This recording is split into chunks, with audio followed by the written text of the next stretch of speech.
Hey now, we are getting over, and I am the Silver King, Adam Silverstein, here to lead you through these hard times. With the latest WWE edition of your favorite professional wrestling podcast. That's right, Getting Over is back once again, and we are here to talk all things WWE, and wouldn't you know it, we have plenty to talk about in the world of WWE as they are still a few weeks away from their next premium live event, Hell in a Cell. But the stuff that we want to talk about, or that we need to talk about, that we will be discussing in the main event of today's show, it does not have much at all to do with booking plans or future championship matches or major feuds or what's going to happen at SummerSlam.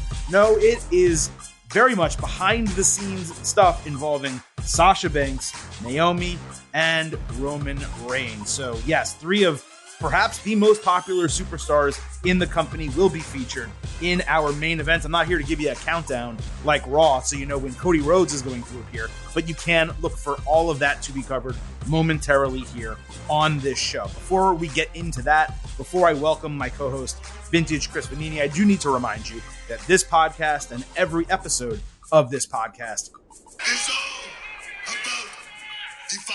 So please, stop being marks for yourselves and go back to being a mark for me. Go back to being marks for the Silver King for Vintage. Head on over to Apple Podcasts and Spotify. Leave a 5-star rating on Apple. Also leave a review. Let people know how much you love this show. We very much appreciate when you guys and girls take the time to do that. And every single time we get a new 5-star rating or review, we read it right here on the show. So I do want to thank Matt Farrell, who wrote on Apple. It's a good show. I have listened to tons of weekly recap podcasts, and Getting Over is the fairest one there is. They aren't looking to hate. They aren't nitpicking. Highly recommend. I do agree that we're not looking to hate. Nitpicking? I think we nitpick plenty. So I appreciate the compliment, but I do think there are certainly times where both of us, Chris and myself, will find this little detail that really annoys us and we'll go after it. However, yeah, we do try to be fair and balanced, not in the way that phrase fair and balanced has been used elsewhere, but in terms of professional wrestling, we do try to cover WWE, AEW, NXT, and occasionally, of course, New Japan Pro Wrestling as fairly as we possibly can. So I do very much appreciate that comment, folks. In addition to those 5-star ratings and reviews, you can also help us out by heading over to Twitter and giving us a follow at Getting Overcast. We always drop our new episodes first thing on Twitter. We also converse with you guys during the live shows, and we do live Twitter Spaces shows for free ahead of every major pay-per-view for WWE and AEW. So again, do not forget to follow us on Twitter at Getting Overcast. Chris, we have a loaded show today, so unless you have something to talk about in this interim, I say we just slide right into the main event. What do you think? Yeah, everyone is talking about the biggest topic in women's wrestling, and that is what is going on with Lacey Evans. I don't know, right? That is something else we will cover, yes, later in the show, for sure. Yes, but it will not be the main event here. Yeah, it will not be one of the two topics that we cover as we begin the show by sliding into the main event. Now, Chris, we are going to do a double main event today, two major topics. The first, of course, is the biggest news right now in professional wrestling. Sasha Banks and Naomi walking out of Raw, seemingly due to creative differences. And the second half of our main event is going to talk about what appears to actually be potentially a unification match for the tag team championships, along with new information that has come out about Roman Reigns' new contract with WWE, what it means for his schedule, and how it seems to be creating major issues for WWE creative. So that is our double main event. There is going to be a ton to talk about when we cover both of these topics. After we're done, we'll move into talking about everything else that happened across SmackDown and Raw this week in our second segment, the good, the bad, and the ugly. So Chris, we're going to start with Sasha Banks and Naomi.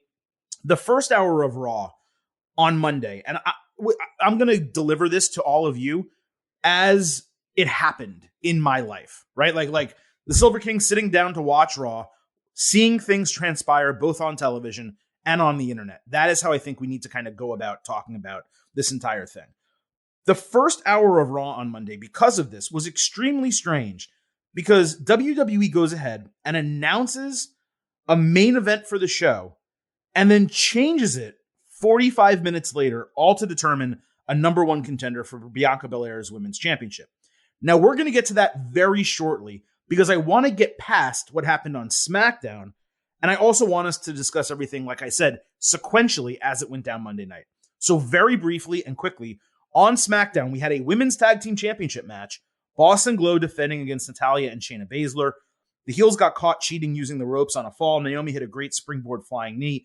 The champions tried Rent's do. Sasha got caught for a Uranagi. Baszler punt kicked Naomi during a pin. Banks broke the Kirifuda clutch with a backstabber.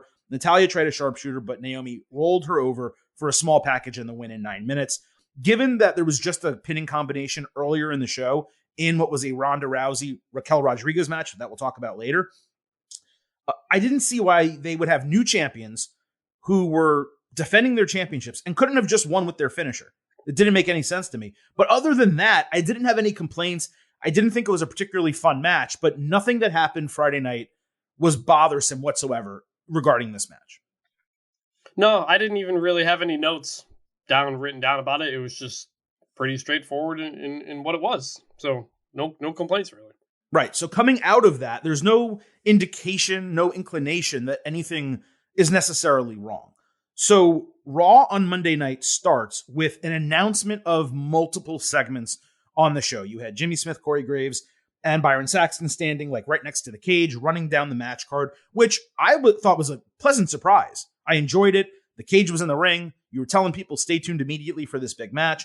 That all worked out. But as part of these announcements, they announced a 6-pack challenge to become Bianca Belair's number one contender. It was Asuka, Becky Lynch, Sasha Banks, Naomi, Doudrop, and Nikki Ash in the match. But what stood out to me, Chris, was it was promoted specifically as showcasing the strength and depth of the Raw women's division. That on its own was problematic, given 2 SmackDown superstars, Sasha Banks and Naomi, were in the match for literally what seemed to be at the time no reason whatsoever. And Nikki Ash was getting a featured spot despite being on a losing streak in a storyline with Doudrop, where Doudrop's trying to like fix her and get her more serious again. So why the hell those 4 women were in this match when WWE on Raw has Alexa Bliss, Rhea Ripley, Carmella, Liv Morgan, Sonya Deville, not to mention Zelina, who was recently a women's tag team champion, Dana Brooke, the current 24/7 champion. I know it means nothing, but she still has gold, and Tamina, a veteran, on the roster. They could have chosen any 4 of those like 9 other women I just mentioned to be in the match, or they could have chosen 2 and done a fatal 4-way instead of a 6-pack challenge. If you want to showcase the Raw women, showcase the Raw women. There's bigger fish to fry here, a lot more important things to talk about. But on the surface, were you as dumbfounded by this original booking as I was? Because to me, it was completely nonsensical, given the way it was promoted and how many women are on that really deep roster compared to SmackDown, which is super, super thin in the women's division. I mean, in theory, yes, but also WWE does this all the time, especially in the women's division, gives title opportunities or number one contender opportunities to people who don't really deserve it. And most of those women that you mentioned, not all, but most, are involved in some other storyline. So if they're involved in one storyline, they just can't be in another. It's just kind of how the way WWE does things. But see, personally, that's the weird thing, though, because WWE all the time will do a match where people are involved in it and their storyline is part of the match and continues. Like you would do Rhea Ripley and Liv Morgan in here, right? They would fight, take each other out of the match, and then one of the other people would win. Or Rhea Ripley would destroy, or Rhea Ripley would destroy Liv Morgan, which then Asuka would pin her, and therefore Asuka beat her, but didn't really beat her because Rhea Ripley did the work, but Ripley didn't get the win, so you could still do Ripley and Liv. So like that happens all the time in WWE. So, I mean, I would like to see that, but you did have Liv in another segment already. You had Rhea in a promo segment already. You had Bliss and Sonya Deville in another segment. They did.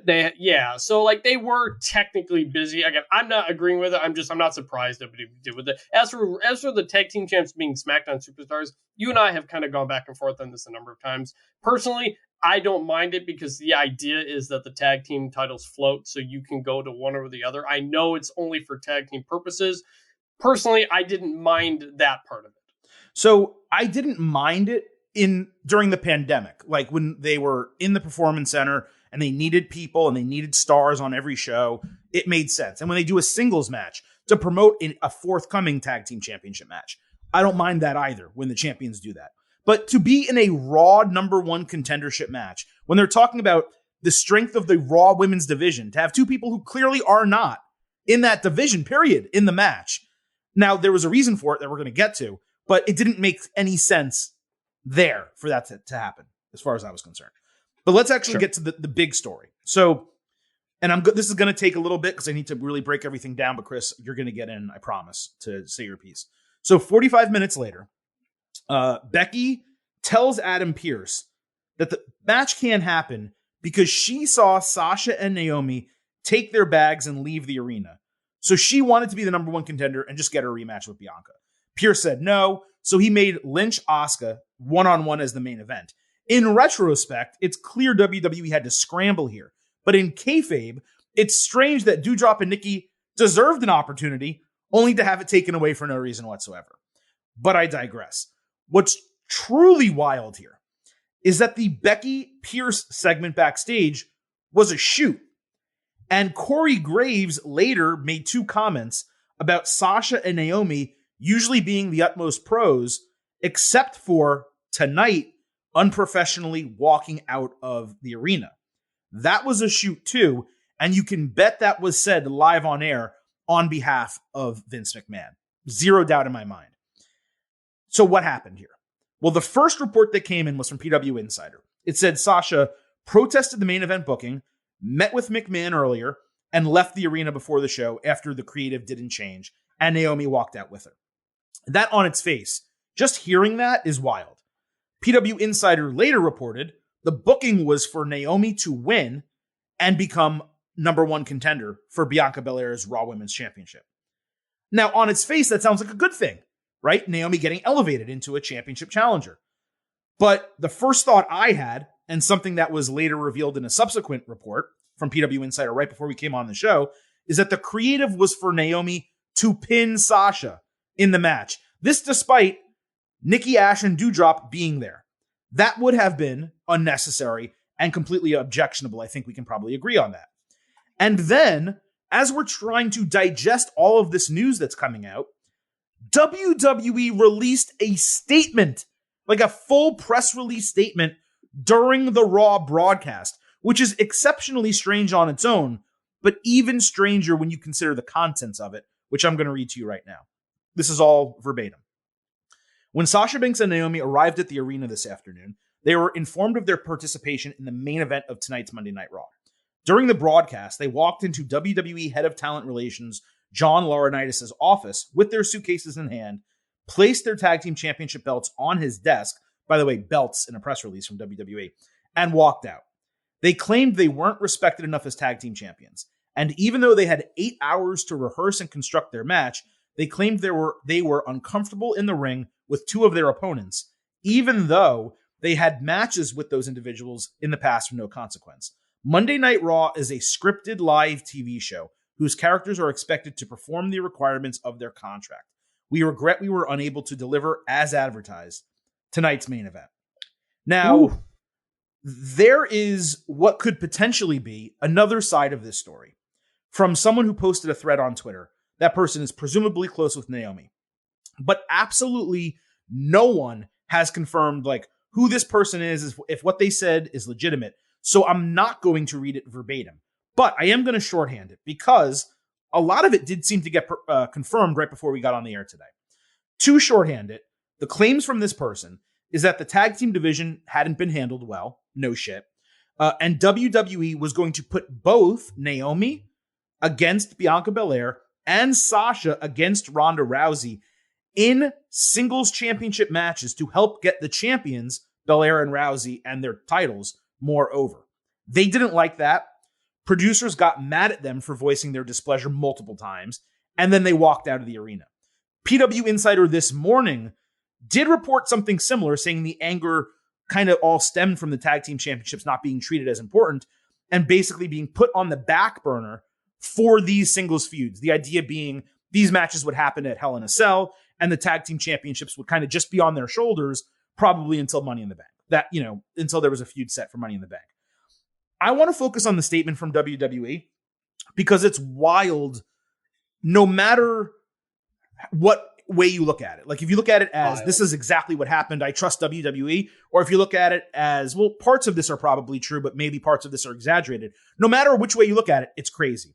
WWE talks about two of their top female talents walking out and leaving their titles behind. They also admitted in there that the show was rehearsed and scripted. And granted, it's 2022, everyone knows that. But to put it in a press release like that is very strange. That's crazy to see. It also lends credence, in my opinion, to a lot of their statement being accurate. Not necessarily all of it, but a lot of it.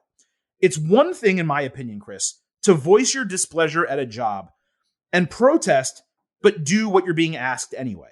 It's also one thing to voice your displeasure and perhaps not show up for work or say, that is not something I am going to do. But generally, that happens like ahead of time.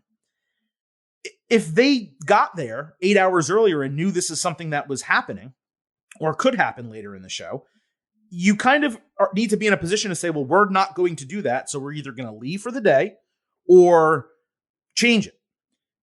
If they legitimately walked out during the live show over a simple disagreement with creative, not something putting their health in danger, not something that would have been offensive, perhaps, due to them being females or racially, or if it's not one of those two categories and it's just a disagreement over basic creative, I don't know how that can be defended. Like, you can want to support Sasha Banks and Naomi and have their backs, and I love Sasha Banks and Naomi as wrestlers and entertainers. But it's really tough to defend walking out during a live show or even like within 30 minutes or 60 minutes of a live show. That is straight up unprofessional. I'm not trying to use WWE's line. I'm just saying on the surface, that action is unprofessional unless your health is at risk or it's something truly offensive like I just mentioned. The line about Sasha and Naomi claiming they weren't respected enough as tag team champions, that completely tracks with the Twitter thread. I agree, Chris, that it is ridiculous to creative to have Naomi become number one contender, but at the same time, two tag team champions getting singles title matches, even in losing efforts, that's not really something you walk out over. And by the way, it's something that Sasha Banks did during the pandemic with Bayley. Now, they ended up winning the titles in that circumstance, but it was the same thing. They were the women's tag team champions, and they were involved in singles feuds, and the tag team titles kind of were secondary thoughts until the Kabuki Warriors ended up being the challengers for them. It's also weird that WWE included in that statement them being uncomfortable with two of the women in the match who they've wrestled numerous times. That, to me, Chris, is the one part of the statement that doesn't track. It also just felt unnecessary to be in there, especially if you're WWE, because safety is one of the legitimate reasons for someone to walk out. Like, if Bret Hart returned and they're like, you need to fight Goldberg, he's like, well, I'm not doing that, because he hates Goldberg, and Goldberg is unsafe, according to Bret Hart and many other people. That makes sense. That is a legitimate reason, potentially. And WWE, it seemed, was creating or trying to create a narrative to show that they were illegitimate reasons. So this is just massive news, Chris. It's akin to WWE saying to Stone Cold Steve Austin 20 years ago that he took his ball and went home when he walked out. And we know what that rift led to. But just like with the Roman Reigns stuff last week, it's almost impossible for us to have intelligent, well-reasoned opinions here because we simply don't know what actually happened. I do think it's fair to say this is not a one-sided issue.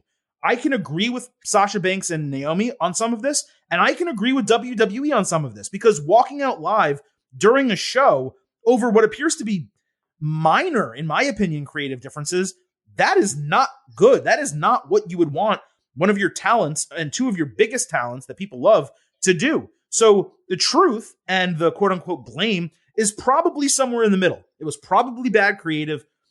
They were probably right to disagree with it, but also they probably should not have walked out. But again, it's so impossible for us to say because we don't know what the actual facts are. Man, where do you even start with this? So I hope I didn't take all the air out from you here. I felt like if I didn't go through the whole thing, I don't know what else I would have done there. Yeah, go ahead. I've got a lot of notes. The statement. It was a very weird statement, kind of mixing third rail stuff like safety with kayfabe names. That's a point that Stephen Godfrey made earlier today. It didn't say Mercedes Varnado. It didn't say Trinity Fatu. It said their kayfabe names. So that's what made people think, hey, is this a work? But when you include that line that they didn't feel safe with some wrestlers in the ring, that throws everybody under the bus. All 6 of the women via Sasha and Naomi, whatever. I can't really believe WWE included that part. I know I just talked for like 5 minutes, but I just wanted to say it really throws Banks and Naomi under the bus more than it does the other women. Well, it does, but it also throws the other via saying, hey, Naomi and Sasha don't think they're safe workers. And if you're a Sasha fan, maybe you'll agree with that or something like that. It's incredibly divisive to include a line like that. And that's the line that made me think, okay, this is real. It was weird that it said belts instead of titles, but I don't know. Maybe that was an emphasis. It was to so make random. It seem more real. So random. I don't know. But so after Raw went off the air, I pulled up Peacock and watched a 2002 episode of WWE Confidential with Mean Gene Okerlund. It's episode 4 if you go find it on Peacock. It's the episode when Stone Cold Steve Austin walked out. And do you remember the show Bite This? Absolutely. BYT. This. Yeah. Yeah, BYT. It was Kevin Kelly, and they talked about real things. And so they had Stone Cold Steve Austin on a couple weeks prior with him calling the creative piss poor and stuff like that. And I can't believe this was a real show.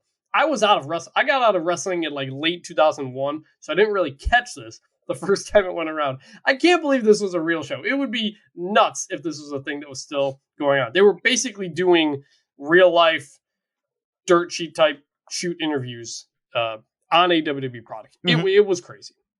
But so they're talking about Austin leaving. They interview Jim Ross, who's talent relations. They interview Vince. They've got all this sad and dramatic music playing, and it's really emotional. And there's a line from Vince McMahon in this interview that really stands out. He says, on the idea of walking out, he said on the Davis show, he says, quote, "That is the only unpardonable sin in our business. Our fans are expecting to see you. It's the worst thing that can happen." For Sasha and Naomi to walk out during a taping is... Or even if it was as it was starting or right around that time. It is remarkable. It was after they had already announced the main event. That is remarkable. And by the way, over creative, not over not over something that's a health risk or a storyline that is plainly objectionable, which there have been plenty of those in WWE's history, but over Naomi winning a number 1 contendership match. Right. Look, we support the wrestlers over the corporations in almost every instance here. You might get into the MJF stuff on Thursday show. We support the wrestlers in this, in all these endeavors. But if you're walking out, if it's true that you are walking out while you're about to have title shots, singles title shots, even if you lose, that ain't it. That's too much. That's too much complaining. I get the tag team titles mean a lot to you, and maybe you don't want to lose those matches, but that's the job. You're not being buried. You're not losing the titles. You're not doing all these things. You're getting number 1 contender spots at a pay-per-view. If that's true, I don't understand walking out over that. Now, remember, Sasha Banks tried to quit in 2019. She did. And I talked to her about this for my story in The Athletic a couple weeks back.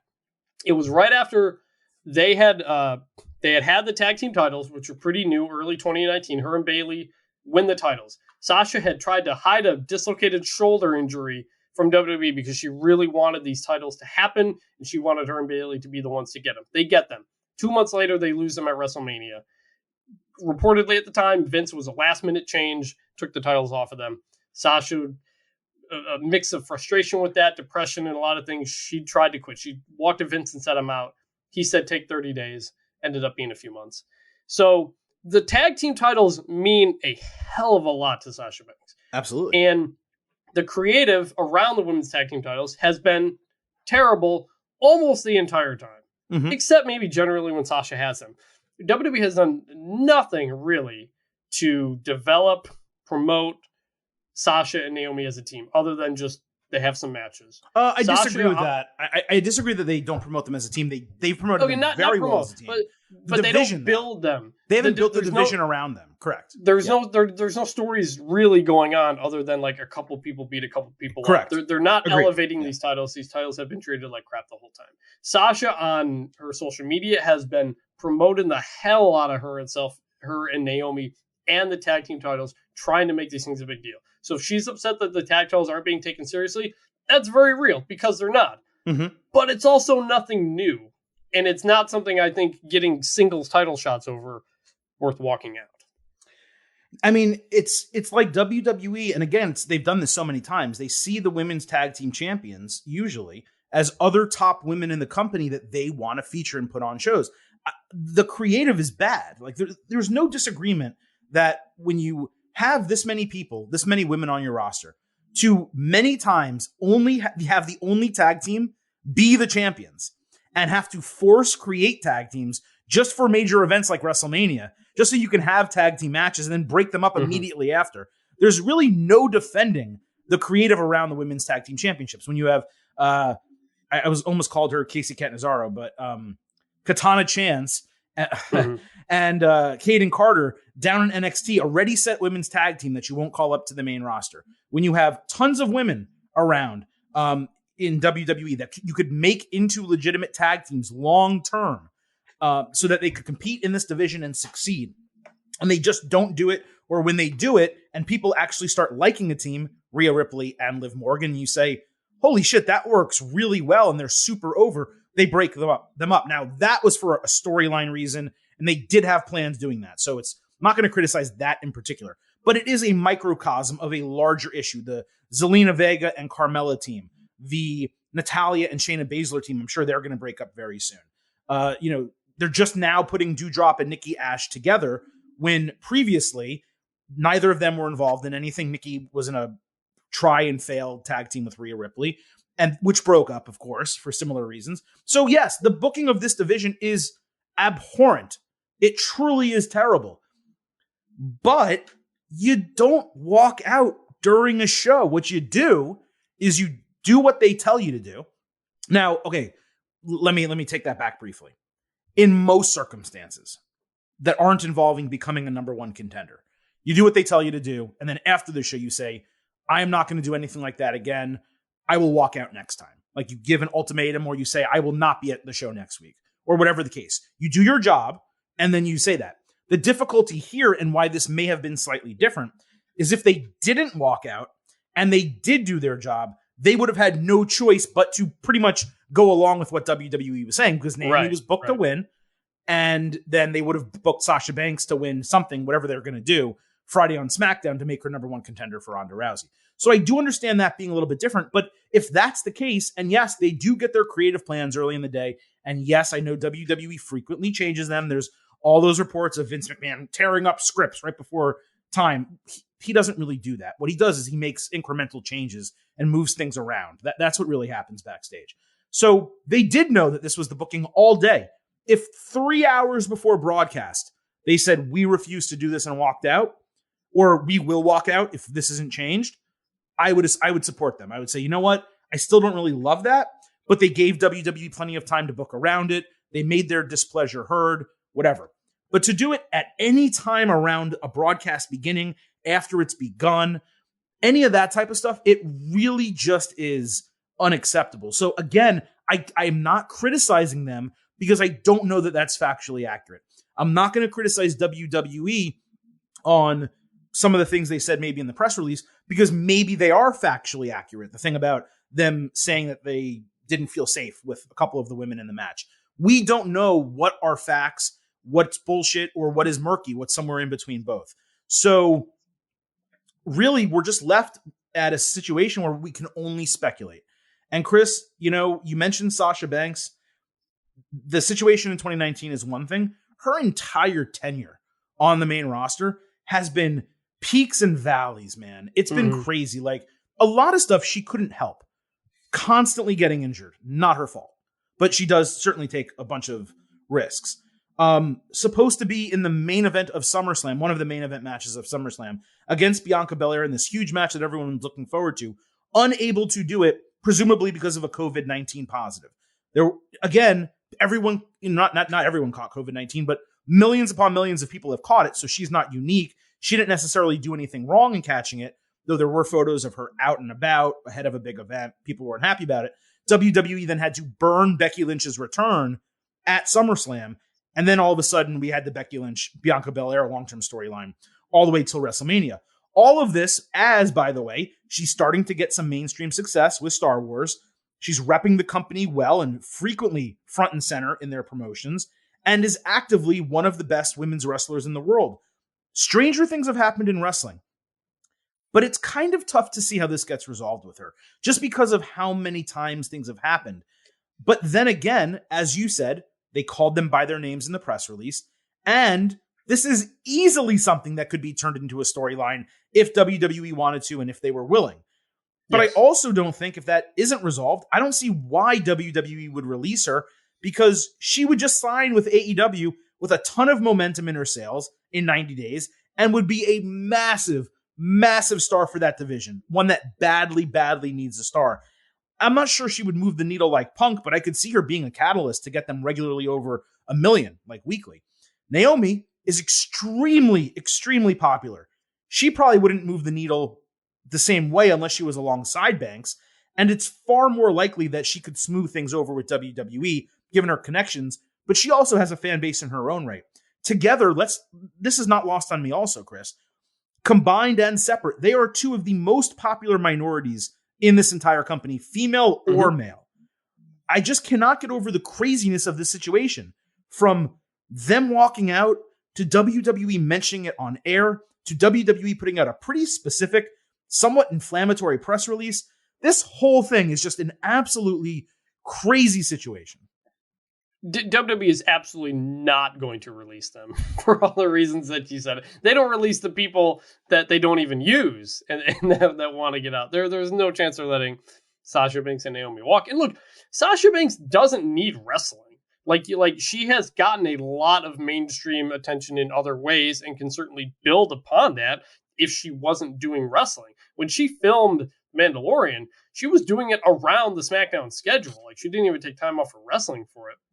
But she really, really loves doing professional wrestling. That's why she's still here. That's why she's pushing the tag team belts as much as she can. She is a real wrestling nerd for this stuff and always has been. So she's potentially, as much as anybody, got the potential to be a star outside of wrestling, and yet she really, really wants to do it. So I don't know. I do think it's something that can get resolved, and I think it's something they could certainly turn into something. Like, this wasn't like, you could tell this was a shoot, because this wasn't like the pipe bomb.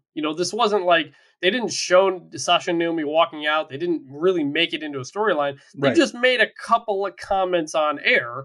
Really, it was a story on social media where they initially released a statement to reporters. They put it out on social media themselves. Like, it's not a part of the show.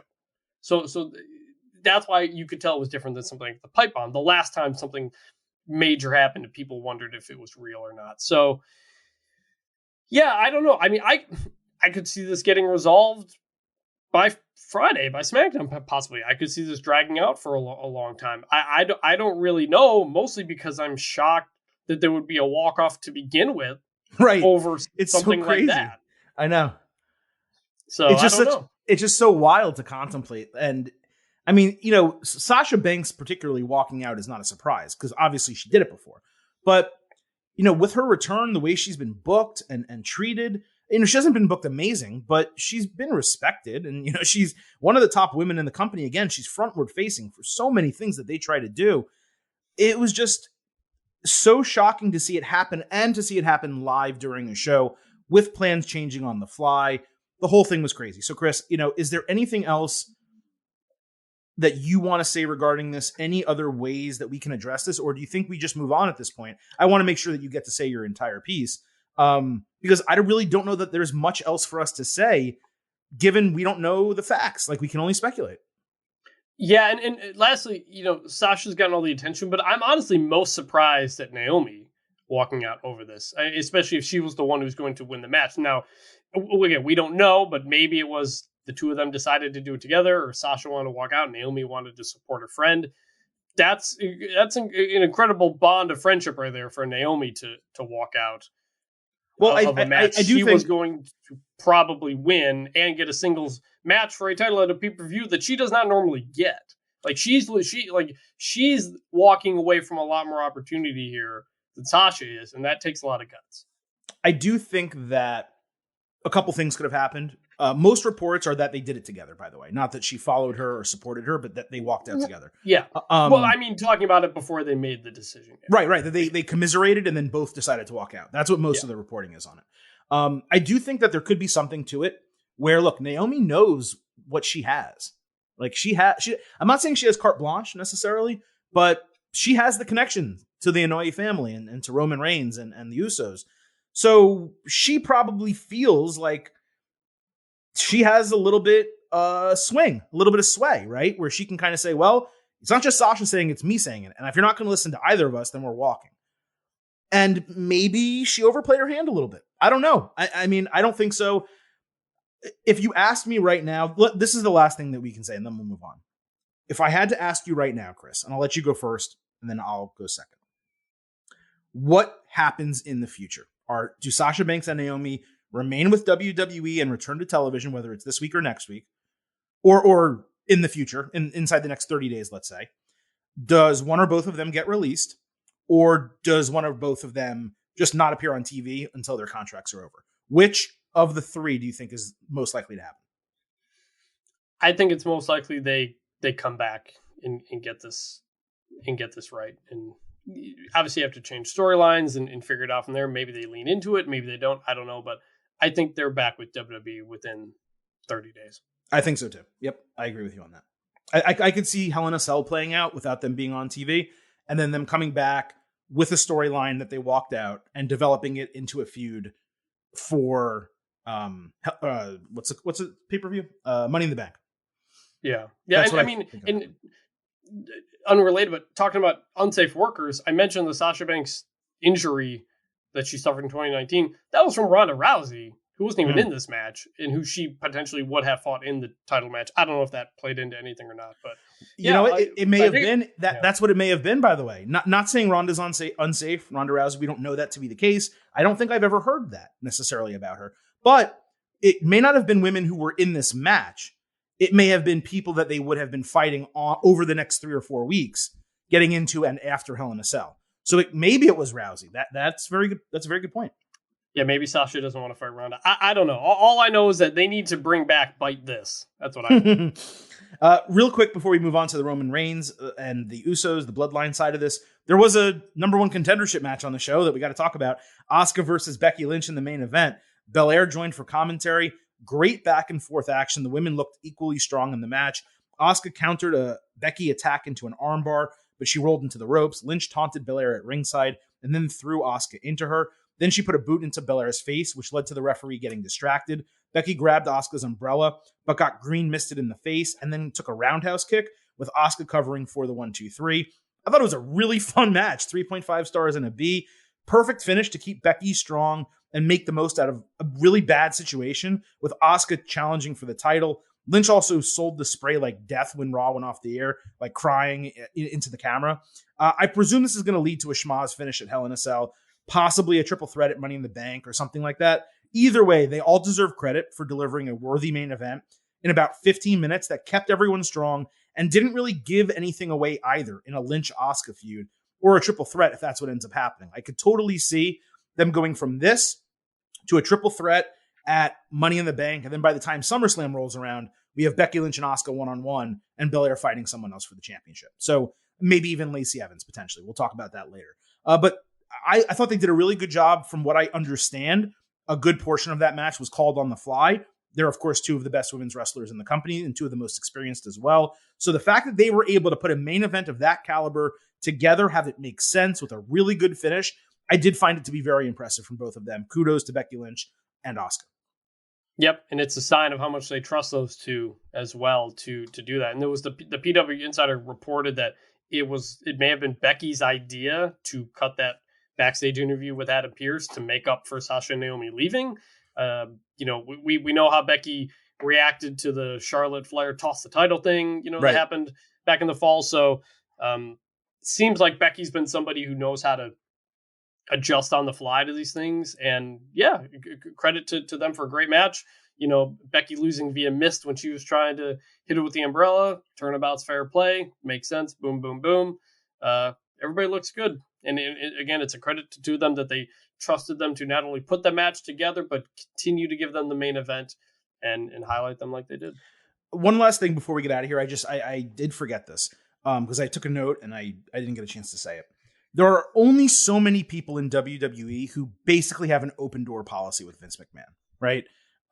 There are some who, you'll hear people say, well, why don't you just go talk to Vince, stand up for yourself, right? And some people are willing to do it. And some people do get that opportunity as a one-off here and there. But others can walk in pretty much whenever they want. You're talking about your John Cena's, your Roman Reigns's, your Becky Lynch's, Seth Rollins, and the like. But it's a finite number of people. Sasha Banks is in that group. So she did get that opportunity at least once. There was one report that she did it twice. It's tough to say. But she did get that opportunity, and she did get the chance to get heard by the guy who makes these final decisions.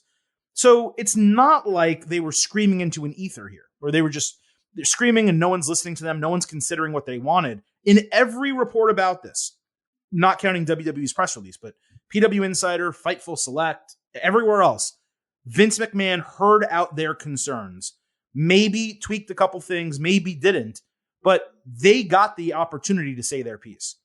That is something that not everyone gets. Forget about just professional wrestling in WWE, but in the workplace. So that is an additional element that I did want to include that I forgot to mention earlier. Not sure it really changes anything that we talked about, but I did think it was worthwhile mentioning. That's it. Yeah. And one thing, we didn't really talk about Corey Graves' comment, but I think we all assumed that was just something that came from Vince to absolutely have him say. I don't think it means much about Corey. His job is to basically say what Vince tells him, and so it's completely. I didn't think much of that, honestly. Now, no, I did think a lot about it actually, because I knew it came from Vince, and for them to specifically say it on air twice. But yeah, so the second half of this main event is an overall discussion about the bloodline, the current storyline involving RK Bro and the tag team championships, and Roman Reigns' limited schedule creating major issues. That's going to be the second half. I want to talk about everything that happened on the shows, SmackDown and Raw first. We'll get there. So we'll start with SmackDown, Chris. RK Bro opened with Randy Orton repeating that Roman Reigns makes all the decisions for the bloodline. Orton called Reigns out. Instead, Sami Zayn entered in a bloodline shirt, saying no one wants the unification match, including them, because they would lose. I mean, that's exactly right. RK Bro would lose. Sami speaks the truth. He knows exactly what he's talking about. Riddle tried to give him the nickname Rusty, but Zayn said he's a locker room leader and bragged about handling Shinsuke Nakamura last week. Orton turned the tables, saying it sounds like Zayn is a shot caller for the bloodline, and he kind of agreed with that. So he offered Riddle versus Zayn with the unification match on the line. Sami seemed to agree, but said he needed time. He got to talk to Paul Heyman about it. Adam Pearce then came out, and he made the match, but I don't think he included the stipulation. So It was Riddle versus Zayn. Riddle countered a haluva kick with a boot, but when he went for Floating Bro, Zayn pushed him off the top rope into the barricade. Riddle later caught Zayn flying with a final flash knee for a near fall. They countered Bro to sleep and Blue Thunderbomb. Sami hit a Michinoku driver for a 2.8. Zayn tried the draping DDT, but Riddle escaped and hit a floating Bro, like springboard style, outside. Then he hit Orton's power slam and draping DDT. Zayn ran Riddle into the post and threw him over the timekeeper's area, trying to do another countout attempt, but Riddle got back in at 9.9 and hit Bro Derek for the win in 10 minutes. Nakamura was waiting backstage, smiling to make fun of Zayn after the loss. He said Reigns is the head of the table, but Zayn is the table's ass. I thought this was a fantastic TV match, bell to bell. 4 stars and A- I gave these two. It was a sprint. I know it's a little bit of a generous grade, but I loved it. Riddle has so many signature moves that are impressive on their own. And now he's added Randy Orton's like entire moveset. It's created such a great repertoire for this guy. He can really do anything, and all of it is super exciting. He continues to prove, he being Riddle, he should be a future world champion, and WWE really needs to strike while that iron is hot, and I would say the next 12 to 24 months. Overall, I thought it was a really entertaining opening to the show. Zayn acting like he's part of the bloodline. It's a great gag. It's really, really fitting for his character. Nakamura being there to confront Zayn, again, gives me hope that it's a transitional feud. And I like that Sammy nearly beat Riddle with the same methodology. And that lent credence to him actually winning via countout against Nakamura last week. I still didn't like that. I still thought it was stupid. But overall, this was really well done. Yeah, enjoyed the match. I've been enjoying Sami Zayn in this role. You know, everything was good. The only thing I didn't like was putting out the stipulation of, hey, if we win, we get our title unification match, and then announcing we're going to do the match. We're just not going to do the stipulation. That was like a letdown. Like, why promote it as that if you're not going to immediately going to give us something lesser via the neutral / face authority figure? So that was kind of a letdown from the opening promo, but overall, enjoyed it from beginning to end. So the second half of this from SmackDown was backstage. Reigns wondered why RK Bro is even on his show. The Usos were upset at getting called out. Reigns said they would give an answer later. Sammy told Heyman he may have overstepped, but wanted to make sure Reigns knows he respects and acknowledges him. Heyman said the tribal chief appreciates Zayn. Real quick, I love what they're doing with Sami Zayn. Like I said, probably 6 months ago or a year ago, he was doing the best work of his career. It's even better. Everything with the bloodline, him and Paul Heyman. I think I said last week they could be at a buddy cop show. I want Sami Zayn to permanently be with the bloodline almost. Maybe not permanently, but at least for another like 30 to 60 days. I'm loving this entire thing. I mean, he's like the Owen Hart of the Nation of Domination. He is. That's exactly what it is. It's awesome. So the bloodline it's great. The bloodline comes out for the main event. Reigns said he always smashes people Sunday and asks what's next on Friday. This time he said there's nobody left because they've smashed them all and everyone is terrified of him. RK Bro entered. Orton said John Cena is 10 times the superstar Reigns will ever be. Riddle said they needed the unification match. Orton cut an awesome promo on the Usos, explaining the purpose of the challenge, and the Usos finally accepted for next week's show. Reigns then posed with both titles, like kind of celebrating as his cousins were speaking. And Riddle straight up blindsides Reigns with a final flash knee right to the face, and RK Bro dips out of the ring to end the show. So for neither Nakamura, who was backstage, nor Drew McIntyre, who was not beaten by Reigns, to show up when Roman said he had no competition left was mind-numbing to me. Not to mention, all the dudes on the Raw roster. I see no way that they unify these tag team titles on SmackDown. If they do at all, it was probably a setup for a Reigns disqualification next week with a rematch at Hell in a Cell. But overall, It was a super entertaining closing segment. It ended what I thought, Chris, was one of the strongest SmackDowns we've gotten in months. But there's 4 titles on this show, and there's 0 SmackDown challengers for any of them right now. Yeah, that's a problem. And so I wrote this down. Roman Reigns is not getting the reaction he used to get. Whether it's cheers or boos, you're not having as many people standing up when his music hits. He's not getting the same level of noise when you're doing the acknowledge me. Mm-hmm. There's a smattering of cheers when he says it. And then the piped in boos come in afterward, make it blatantly obvious that they're using the fake crowd noise and that. It's not hitting. And it's because he's not on TV very much or doing very much. And I guess we'll get into that in a minute. But I just wanted to note that for that spot. Okay, we're getting the unification match next week. I doubt it's going to have a clean finish. We'll see. I really enjoyed their back and forth. And there was a line Randy Orton says when he kind of got in the face of Roman Reigns. He backs up and he smiles and he goes, I just noticed I'm way taller than you. Did you catch that line? Mm-hmm. Yep. So that was hilarious. And they cut it from the YouTube video. They go from Randy's line before that, because right after he says that, the Usos say something about a challenge. So Randy gives his bit, and then the YouTube video cuts to the Uso response. They cut out Randy telling Roman that he's taller than him, which I found hilarious. So yeah, overall segment was entertaining. Still into RK Bro Usos. but Roman's just kind of floating there, and it's weird. It is strange. Now, I do want to talk about Roman Reigns, but we have to talk about what happened on Raw.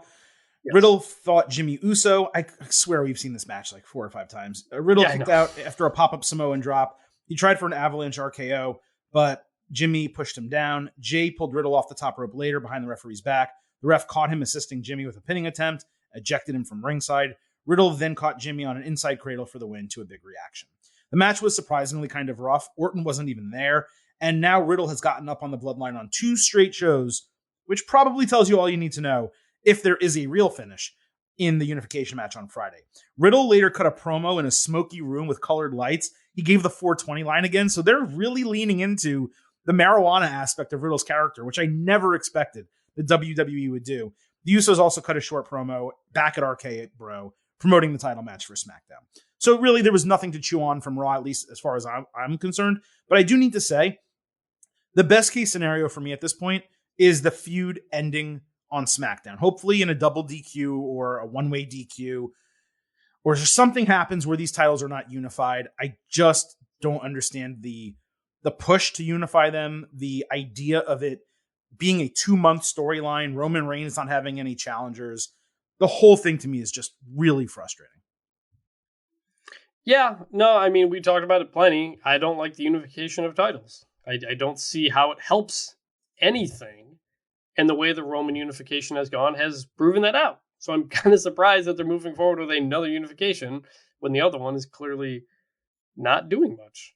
And yeah, I don't really, we seen Riddle, whoever it was, a bunch of times, kind of whatever. The smoky room promo was pretty funny, but it kind of came out of nowhere. I'm curious if they're going to keep doing it. And yeah, now we're just kind of waiting for the big match now at this point, whether it counts for SmackDown or whether we're going to get it again at a pay-per-view. Or whether they unify the titles at all or don't, and the whole thing was just a charade. Yeah. So that's still to be determined. But the real part of this main event to discuss is indeed Roman Reigns' limited schedule creating major issues for WWE. Now, we went in depth on this last week and we really utilized some unconfirmed reporting on Roman Reigns possibly taking a 10-week vacation, maybe even missing multiple premium live events because of it. And the point of that conversation, I'm pretty sure that we clarified it before we began the conversation last week. In fact, I am sure that we did. But the point was to do our best to lay out the issues with WWE having an undisputed champion, while you and I also litigated why his title reign has been such a disaster over the last 5 months, really since day one, since January 1st, since that pay-per-view. And Chris, if I do say so myself, I'm going to do a little Barry Horowitz for both of us. We're not in the same room, so I can't do it for you. Famous Jewish wrestler Barry Horowitz. Correct. And I also wouldn't be Barry Horowitz if I patted you on the back. But I think we did a pretty exceptional job last week getting our points across and explaining why we felt the way we did, and also addressing the speculation.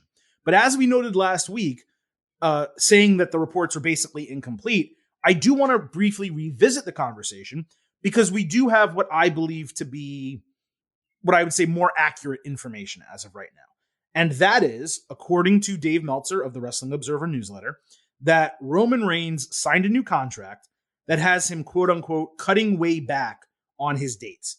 Now, what Meltzer reports, and again, this is really not that firm of a report, it's that Reigns will work TV, but not every week, and will work pay-per-views, premium live events, but perhaps not every single one.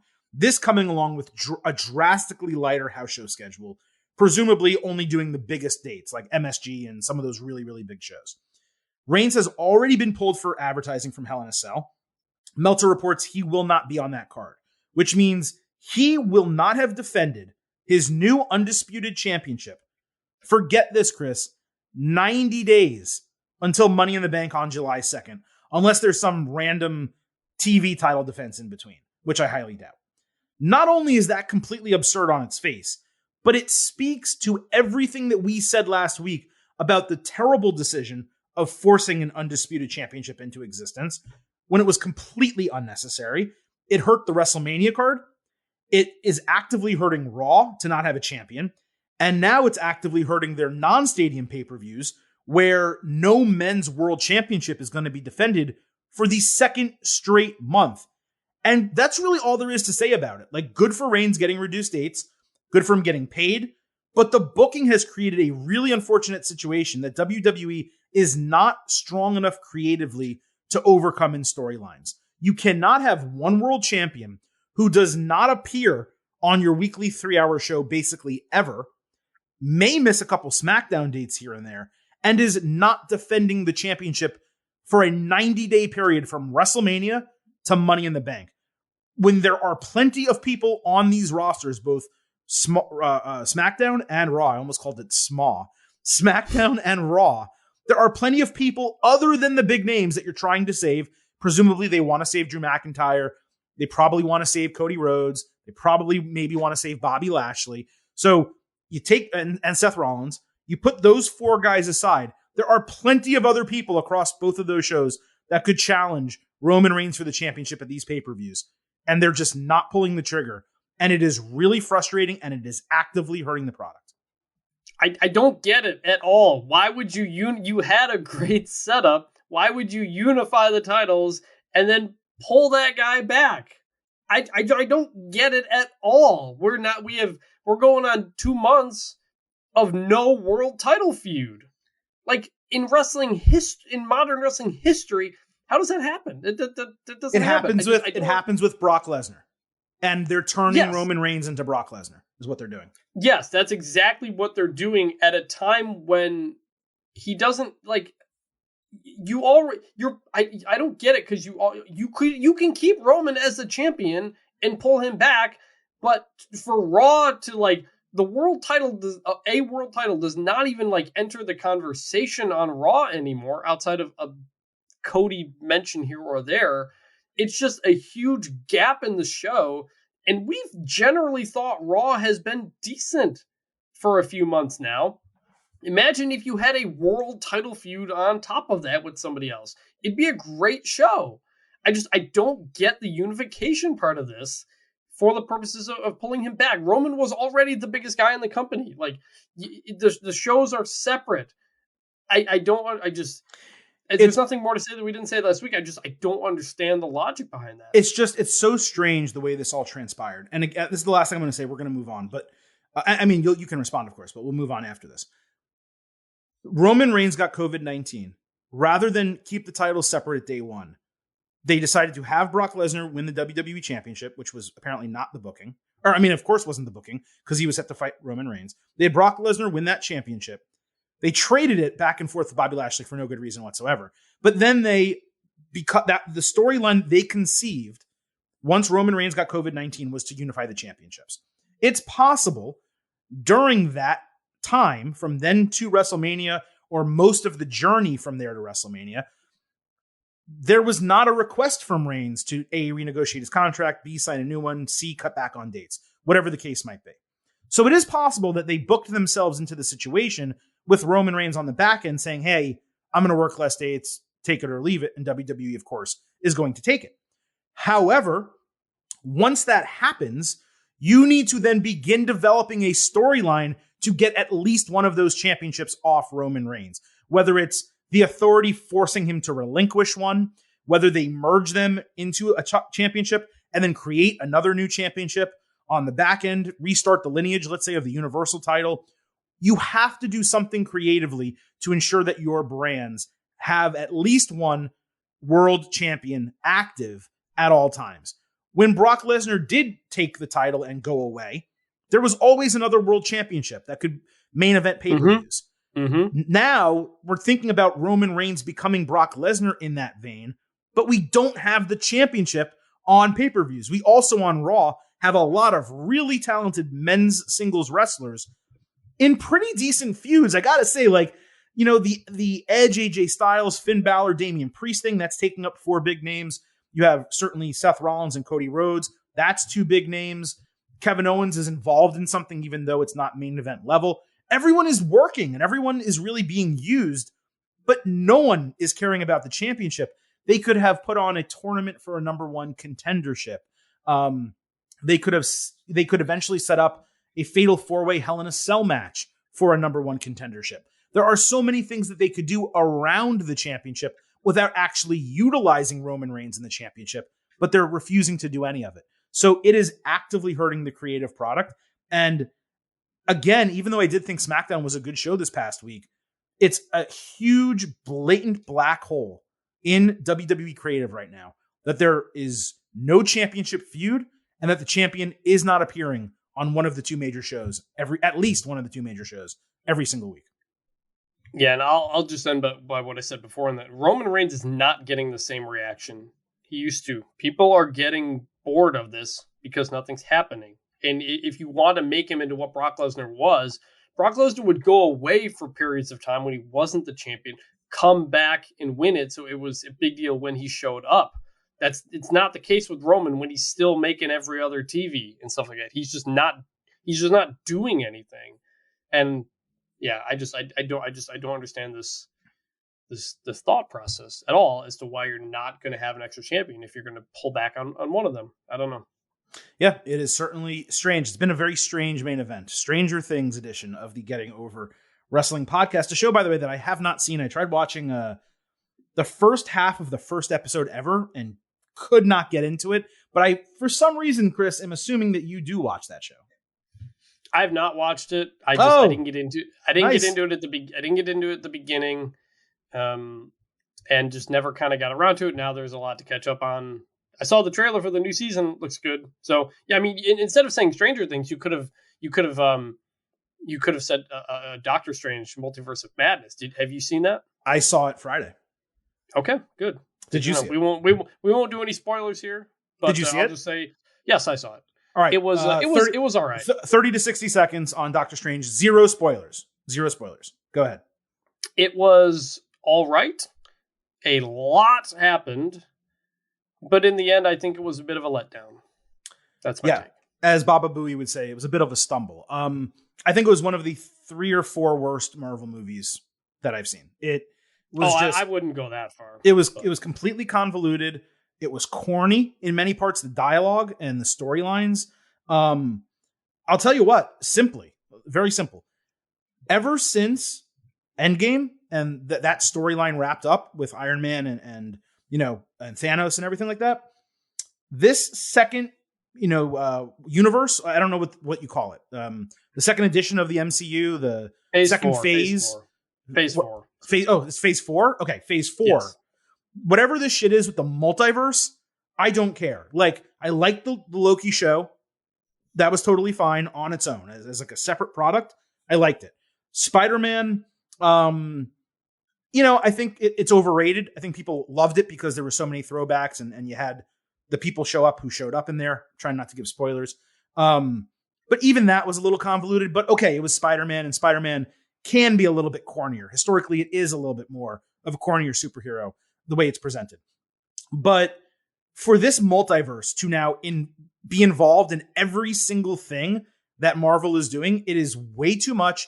It is almost like they found a way to just allow their creative license to expand as far as it possibly can.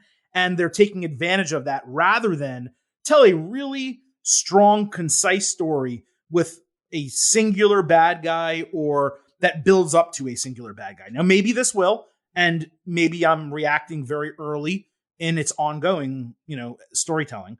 But so far, I've been completely unimpressed.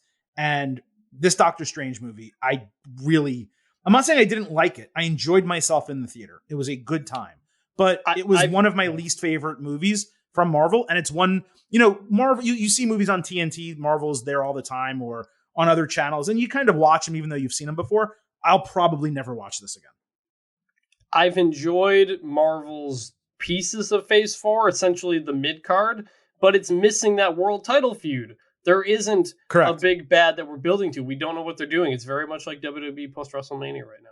Everything in, I guess it was phase, I don't, you know this better than me. Phase 3 is Civil War to Endgame. Okay, so everything in the first 3 phases, let's say, basically centered around Tony Stark, Iron Man, and Captain America. Like, they were kind of the middle point at which everything else rotated. They were the sun, right? Here it seems to be Doctor Strange. He is not a strong enough character to be that central figure. And Captain America, the change to help me. to Falcon. To Falcon. He's not strong enough as a Captain America to be the other half of that. So really, the only person in like the MCU as of right now, or people I should say, that I was really interested in would be like, I guess, Spider-Man and Black Panther. And obviously Black Panther's not around anymore. So it's a bunch of like B-level, I'm not saying B-level superheroes, but they're not using the A tier. We were spoiled by what they gave us previously. And now it just kind of seems like it's fallen off completely. Yeah. And I don't know how they kind of recover from it. I mean, I'm sure they have their plans, and I'm sure at the end we'll probably be happy. I'll change my tune. But as of right now, I'm really not loving what we're getting. Yeah, Ricochet is like the Falcon of WWE. You only got a few titles out there right now, and Ricochet's got one of them, and he's not doing much with it. There's a lot of similarities, I think, between where Marvel and WWE is, which I'm sure WWE would love to hear, but not in this. But the thing is, WWE didn't kill off Roman Reigns and Brock Lesnar. They killed off Tony Stark. They're essentially doing that. Brock's gone. Roman's pulling back. Okay, but they can come back. Tony Stark can't come back, and Steve Rogers can't come back either. You got a multiverse, so technically you could. So. Oh God. Okay, yeah, I guess technically that is true. All right, so that was not planned. Okay, that we did not mean to talk about that on the show. I'm sorry if any of you don't like Marvel. Let's move on to our real second segment here on the Getting Over Wrestling podcast, where we break down everything else that happened in the world of SmackDown and Raw, with the good, the bad, and the ugly.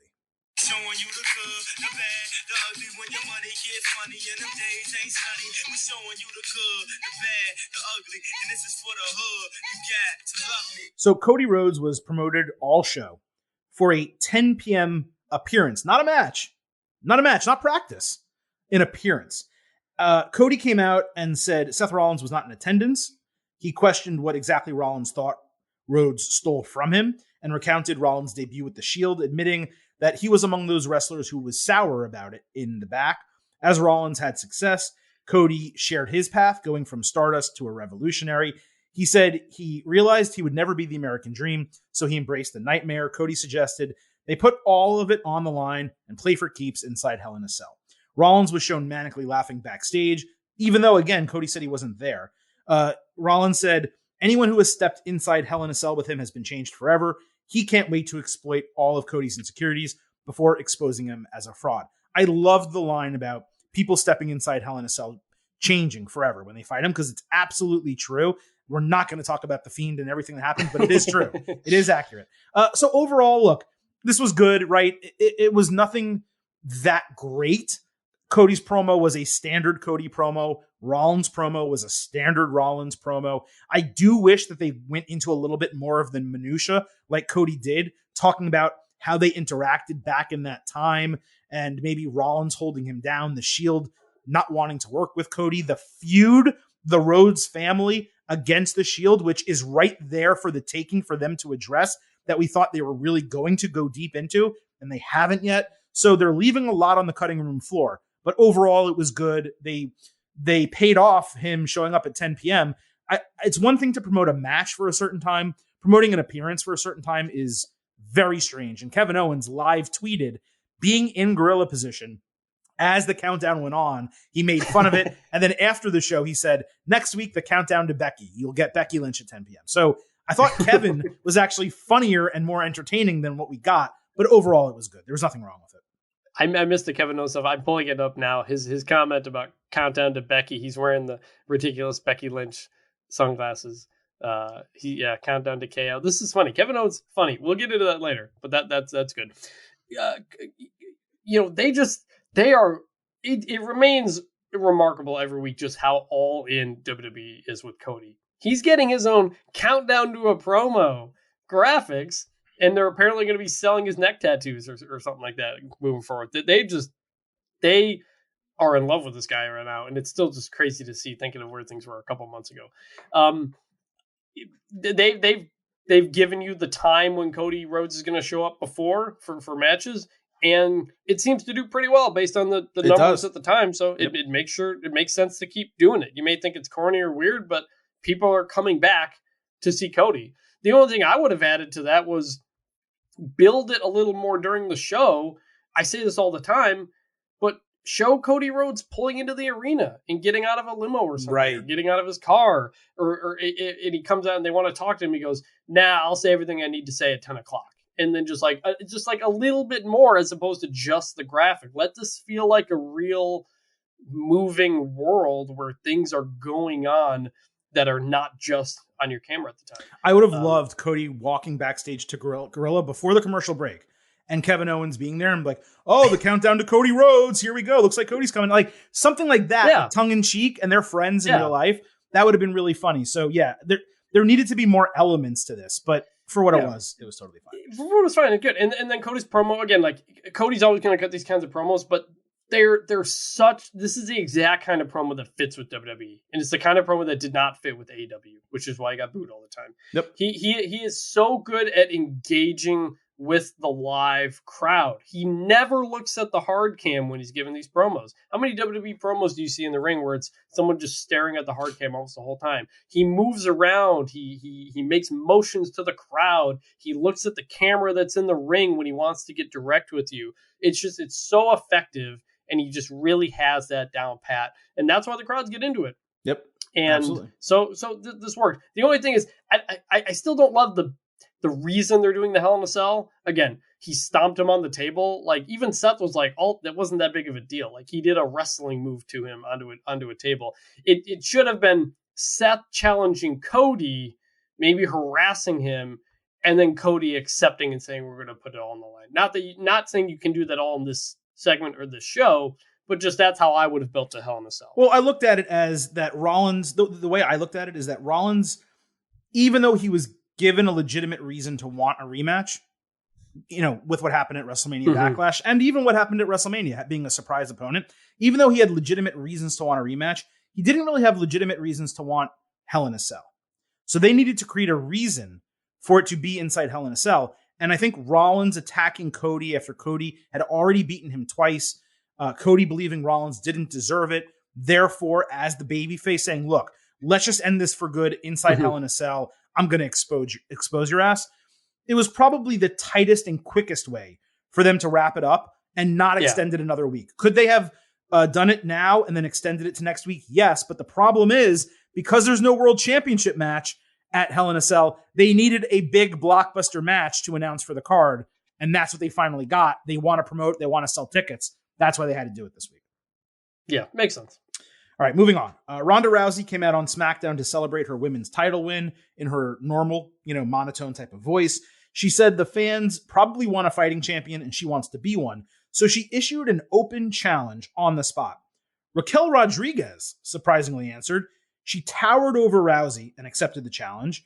She did get a couple what chants, which were idiotic. Her promo was perfectly fine, scripted, but it was perfectly fine.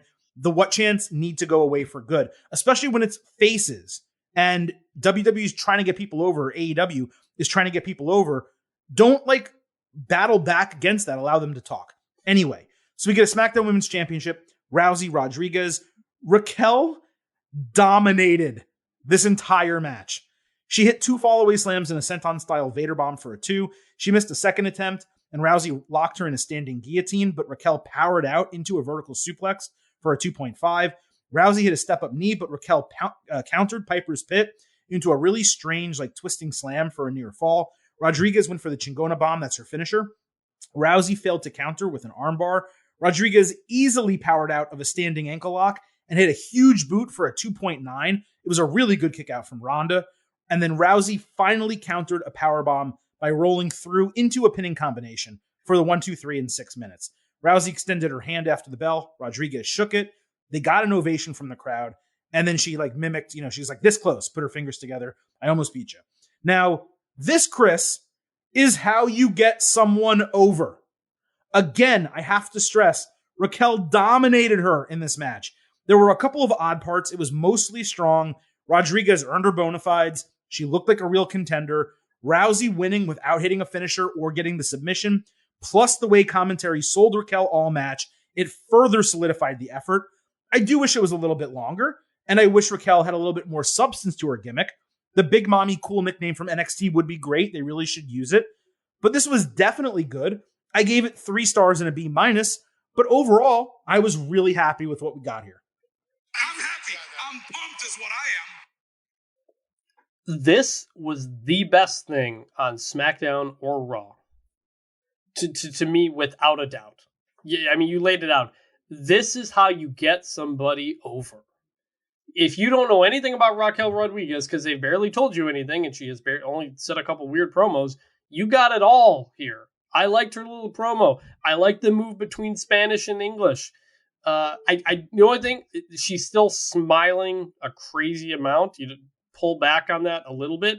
Notably, she didn't do the back flex on the way to the ring. I don't think she did that.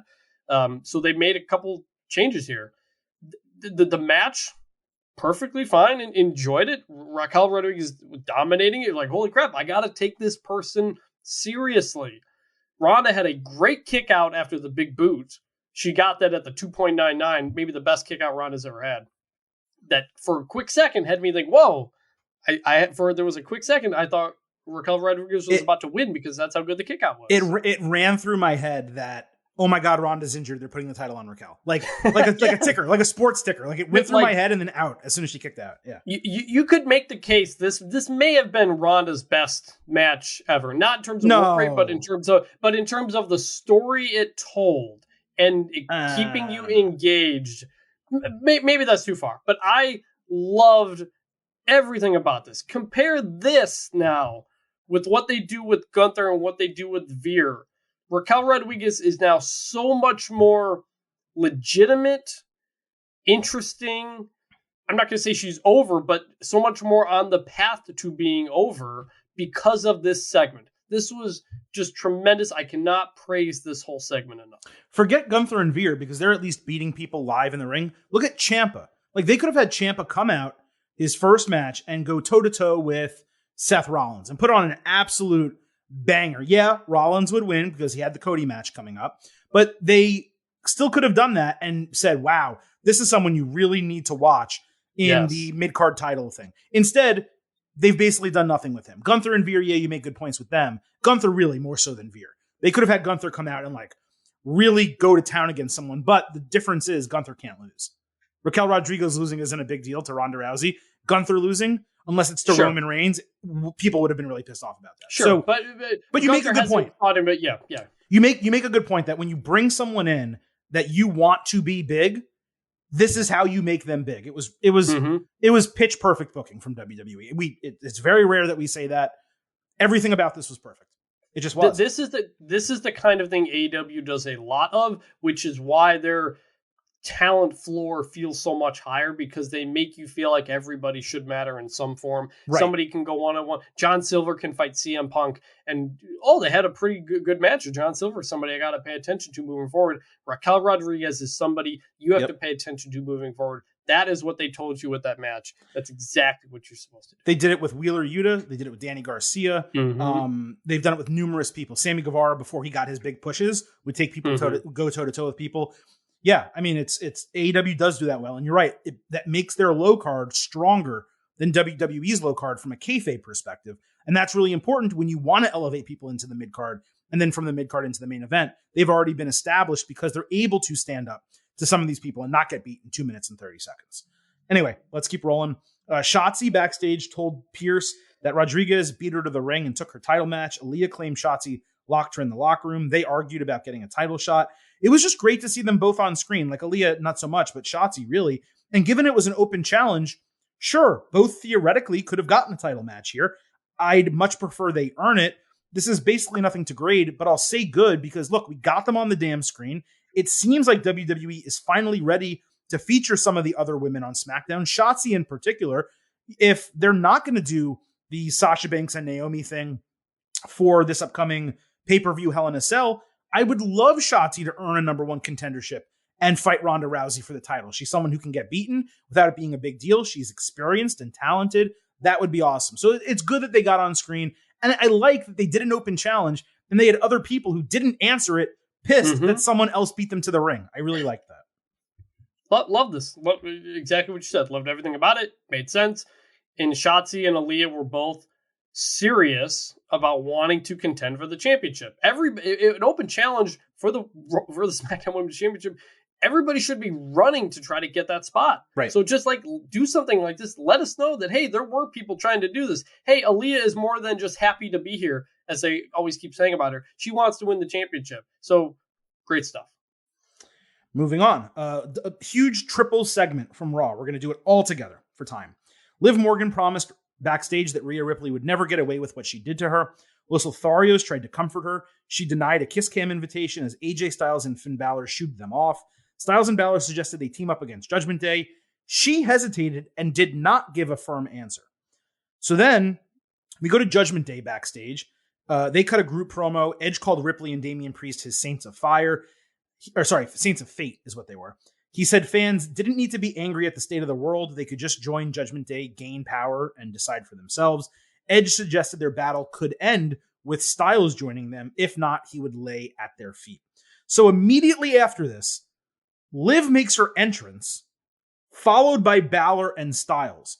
The prior segment made it seem like she wasn't sure if she would be at ringside with them, but not only did she join them, she entered first. If anything, they should have had the two guys enter, get halfway down to the ring, and then Liv's music hits, and they're surprised and happy that she's there with them. So yeah. I did not get why she said the line that she did, or she's like, hey, I'm not sure, and then comes out first with them. That whole thing was messy and backwards. Anyway, we got Styles and Balor against Los Lotharios. By the way, a SmackDown tag team. Angel nearly won with an inside cradle, but Balor escaped that. And then he escaped the wing clipper. He had a sling blade, but Angel countered a shotgun dropkick with a super kick. Balor got double feet up to counter an Humberto moonsault. And Humberto sold it incredibly, like The Rock taking a stunner. It was awesome. Balor dodged Angel in one corner, hit the coup de grace. Seconds after, Styles hit the phenomenal forearm for the win. Balor got the pinfall. The match was a blast. 4 really great workers. The crowd was loud as hell for the trio, and they all did too sweet together after the bell, with Liv Morgan being the third one to a really big pop. There were some rough parts to these trio of segments, as I kind of mentioned. Overall, though, it was definitely good. A solid way to get the faces over as a threesome. I went 3.5 stars in B for the match. I really enjoyed it.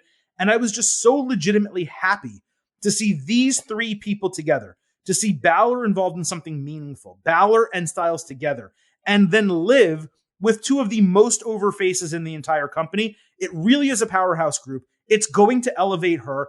There's a chance that this larger faction feud, even though it's groups at this point, there's a really good chance that everyone in these gets elevated from it. And that is good booking and storytelling.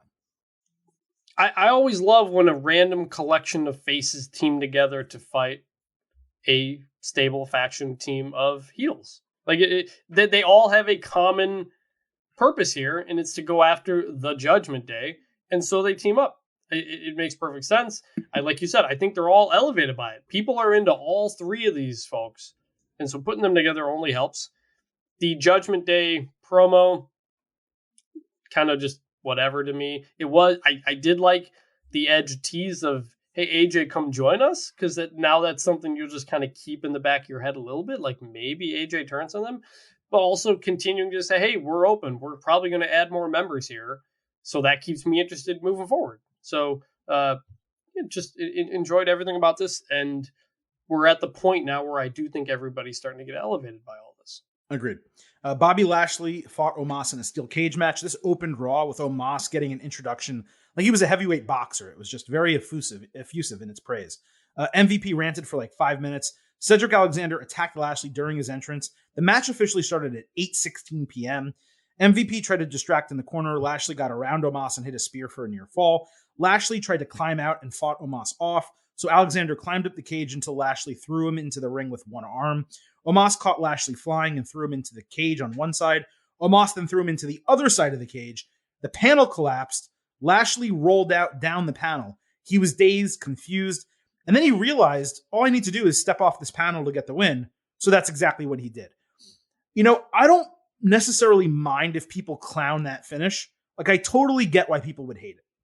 Personally, I'm not a huge fan of the escape aspect of a cage. But in WWE, you need to differentiate cage matches from Hell in a Cell matches. Hell in a Cell is theoretically no escape. A cage has that added element to it. What bothered me more than the finish was Alexander's involvement and the fact that we'll now get a 4th match between these guys. What I appreciated was how all the officials acted confused and surprised, which sold the absurdity of the entire thing. Plus, you really cannot deny the crowd reaction. The crowd loved this. It's not my taste, so I'm going to say bad, but I thought the finish was unique and inventive, and it wasn't bad where it was offensive to me. It was just not a good cage match, is the best way I can put it. Yeah, first of all, big meaty men slapping meat in a cage. Don't get that often, so that was cool to see. Big meaty man slapping meat. That's what I want. Yeah, thank you.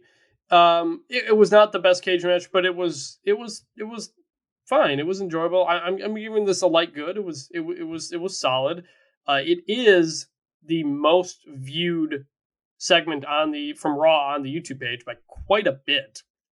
Number 2 is Asuka Becky Lynch. It's number 1. By the way, Ronda Rousey, Raquel Rodriguez, forgot to mention, 1.2 million views. Nice. YouTube from that. So that was over big.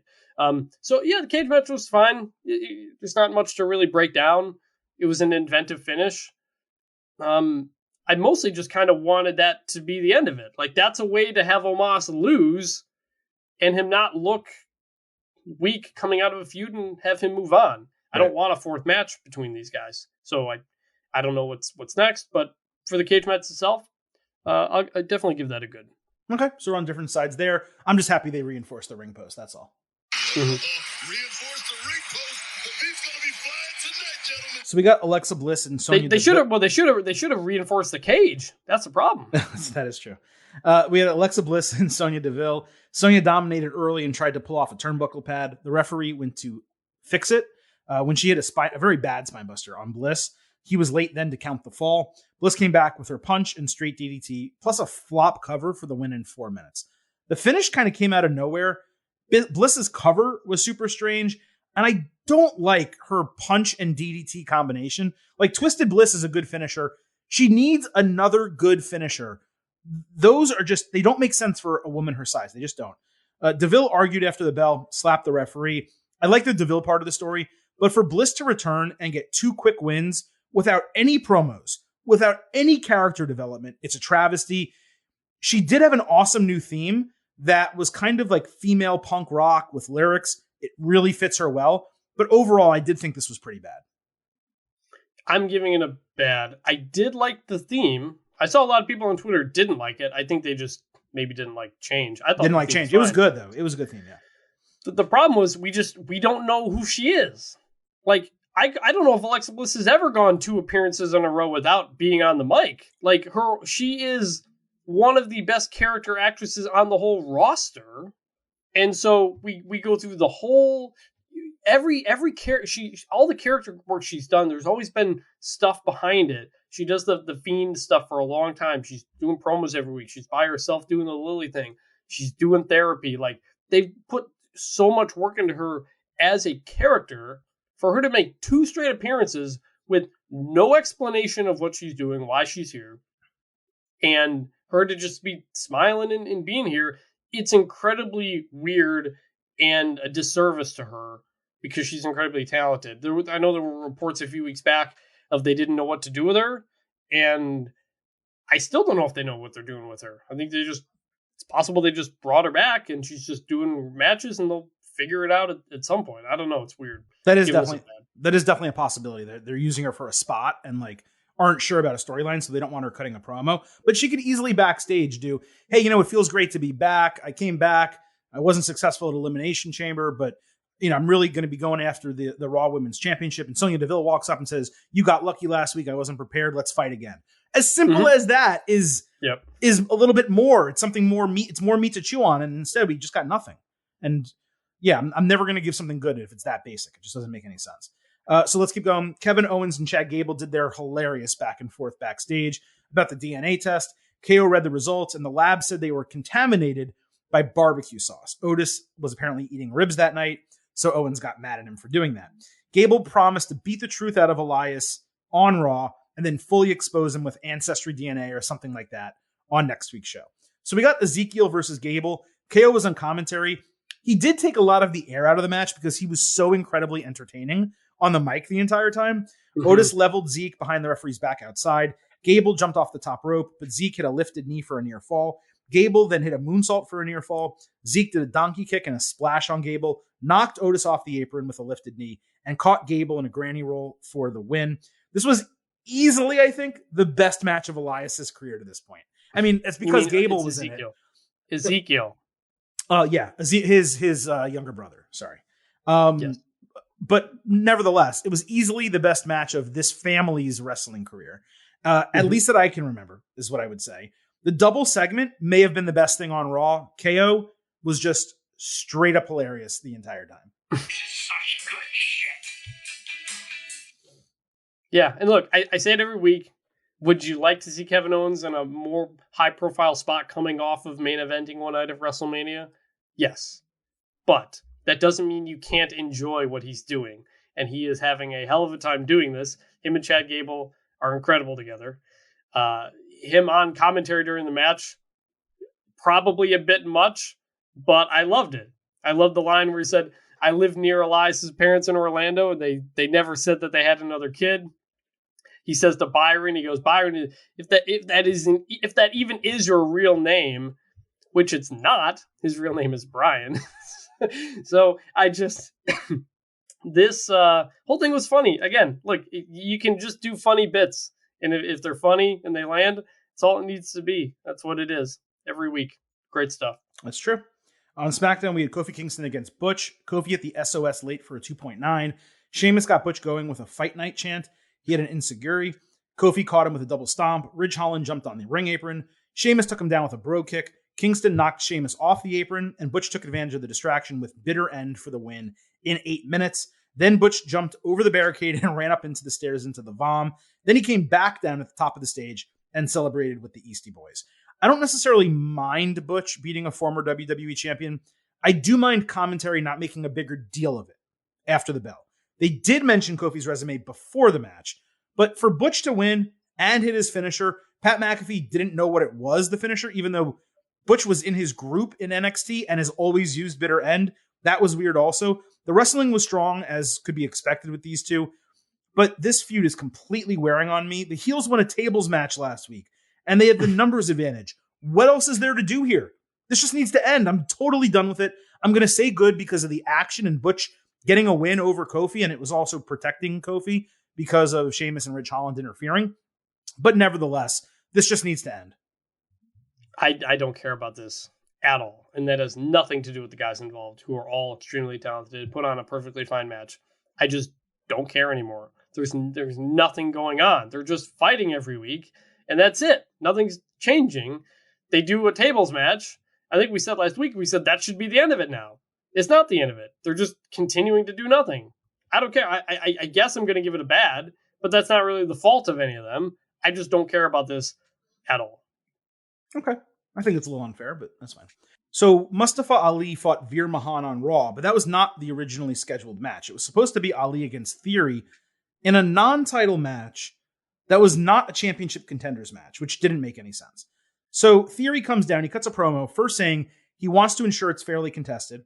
So then Miz comes down as a special guest referee. Then Theory said Ali should expect the unexpected, like Vince McMahon taught him, and he introduced Veer as his opponent instead. My heart sank. Miz kept getting in Ali's way and shoved him, allowing Veer to hit the $1 Million Arm and the cervical clutch for the win in 2 minutes and 40 seconds. They all took selfies. Veer was ready to put Ali through the announce table when the Mysterios made the save. You gotta appreciate truly horrible booking sometimes. Like, you really, really need to tip your cap when it's this bad. WWE brings back Ali, pushes him and puts him in position to be #1 contender for the United States Championship. Doesn't give him the match, has him lose to Ciampa and Veer while Theory and Miz mock him. The Mysterios return, it does even the sides and it makes sense, but WWE is actively crushing the positive momentum Ali had upon his return with this booking. The end of this with the Mysterios, it redeemed it a little bit, but I have to say ugly because of the way I viscerally reacted the second Theory grabbed the mic. Like, as soon as he introduced Miz and then he started talking again, I'm like, Veer's coming out and he's going to squash Ali. I knew it was going to happen. It happened. It was completely unnecessary. Veer should have been kicking his ass when the Mysterios came in for the disqualification, setting up a potential 6-man match. There was no reason to have Ali lose here and look the way he did. Straight up ugly. 0.0. 0.0, Mr. Blutarski. We got the 0.0s lined up correctly now this week. We do. See. So I'm giving this a bad. I hated some of it. I didn't hate other parts of it. The overall booking is terrible. To have Ali in this position as the number one contender for the U.S. title, and then you're just knocking him down several pegs to do a tag match to maybe get him back into the U.S. title match. It's an annoying path. But I did not expect Veer to come out when Austin Theory was talking about that. And so when he did, I was like, oh, we're about to get Veer against a real opponent for the first time. I'm intrigued. And so they start, and we actually have to see Veer selling for the first time and wrestling someone who's on the roster. And I thought the match obviously it was interference, stuff like that, but I thought it was fine for what it was trying to do. And then I really like when they take the selfie at the end. I just like I said earlier, when I liked faces that team up that aren't really connected except for a hatred of one thing. It's the same with the heels. We've got 3 heels now where we're kind of together in one knot. I would love Miz Theory and Veer as a team. Like it's different. It's something going on. But overall, yes, for Ali to come back and getting some momentum, and then to just kind of be doing this whole thing, and we're going to do a 6-man, whatever. I'm giving it a bad. Okay, so not as bad as I thought, but still bad. All right. Ricochet told Drew Gulak backstage on SmackDown to keep his head up because he knows what it's like to deal with tough times in WWE. No shit. He said Gulak was in control of his own destiny, and Gulak said he'd put Gunther in his place next time he saw him. He turned the corner, and of course, Gunther was standing right there. He tore off Gulak's shirt and hit a huge chop. There was nothing wrong with this, so it's good, but it was the only time we saw Ricochet on the show. This guy so far has defended against Zayn, who he beat for the title, Jinder Mahal, and Shanky. How about we develop a real Intercontinental Championship feud for the Intercontinental Champion? That's a frustration, but this segment, which is what we're grading here, this was a good. I told you, Ricochet's the Falcon of WWE. He's not doing anything important, and no one takes him seriously. I don't even feel like grading this. It was just like a whatever thing. If Gulak versus Gunther is the feud, okay, but the Intercontinental Champion has something going on. I don't know. I didn't hate it, but I didn't care about this at all. I guess I'll give it the very little edge over good instead of bad, just because it wasn't offensive. All right, a couple more things here. Let's do it on a sprint. Get out of here. Lacey Evans was introduced. There we go. Live on Raw as, quote, mother, wife, daughter, United States Marine, and WWE superstar, unquote. She shouted out the armed forces on the mic and asked for a round of applause for them. The crowd chanted USA. She thanked the fans for the warm welcome, thanked the troops again for their service, and gave what was supposed to be an inspirational speech before delivering the better than line that we've come to know and somewhat like, somewhat dislike. The positives here are this was clearly a face segment and promo. No question about that. Whether WWE botched that SmackDown introduction a couple weeks ago, or the original plan was for her to be a heel and the reaction to it was so poor that they've switched, that's unknown at this time. But it is exceptionally strange that they spent 5 weeks promoting her on SmackDown for her to be now a Raw superstar. It's even stranger given we just spoke earlier in the show about how deep the Raw women's roster is, for them to make it that much deeper with a relatable Lacey Evans character, as opposed to her going on SmackDown and actually blossoming potentially there because she'd have more television time. I was really mixed about this entire thing, Chris.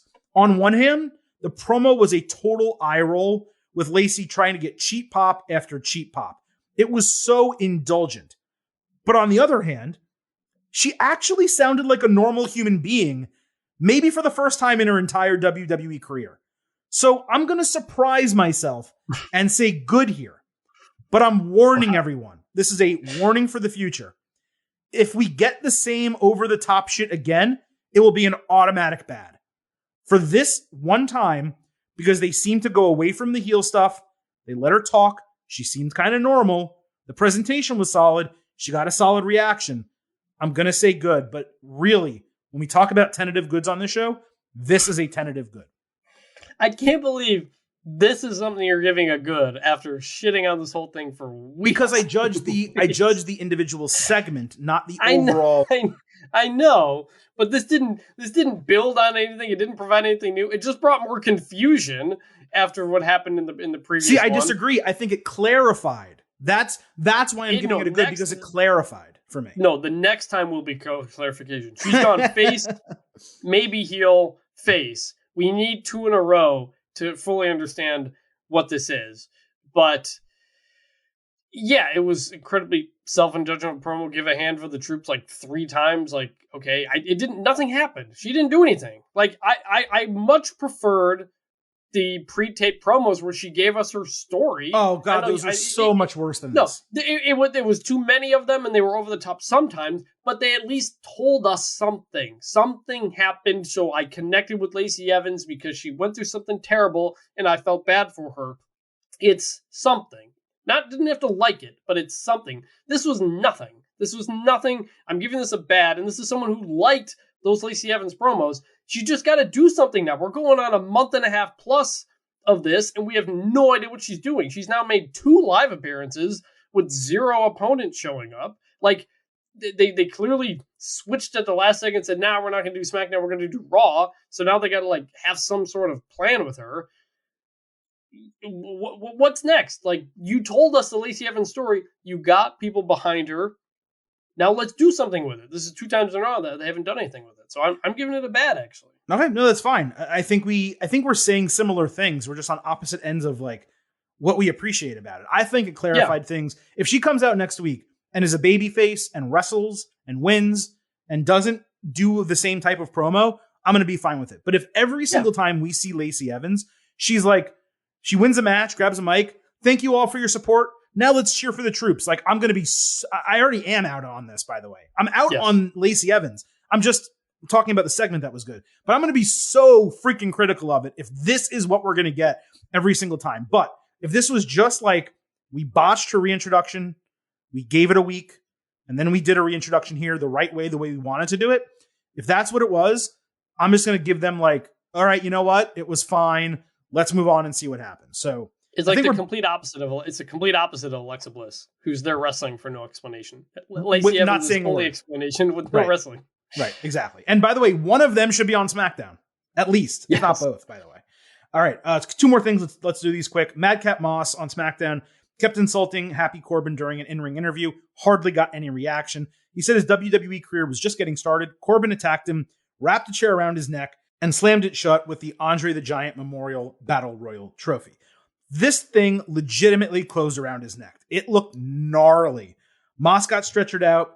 I was ready to give this an ugly because the promo was truly horrendous. And it's another Corbin storyline going on way, way too long. But the attack was so violent that it actually saved this a little bit. So instead of ugly, I'm going to say bad. Maybe the worst part is that Moss got augmented reality emojis added to his entrance. So I guess we can completely forget about any prayers we had of a gimmick change or a name change for this guy. Yes. Especially, I mean, he also said he wants to team up with Sasha Banks and do Madcap Boss. So clearly they're sticking with it. I did actually like the idea of championship suspenders. That actually was funny. But overall, I don't care about this. It's the same thing with New Day and Sheamus and all them. It's just the same thing every week for no discernible reason other than we don't like them. And look, the attack was gnarly. I'm going to do a bad instead of an ugly for the same reason. But, like, I don't care. Like, let's do something different now. I'm bored of this. We're just going to keep getting the same thing week after week. And it's one of the reasons SmackDown has been rough, because they're not doing anything different. So, bad.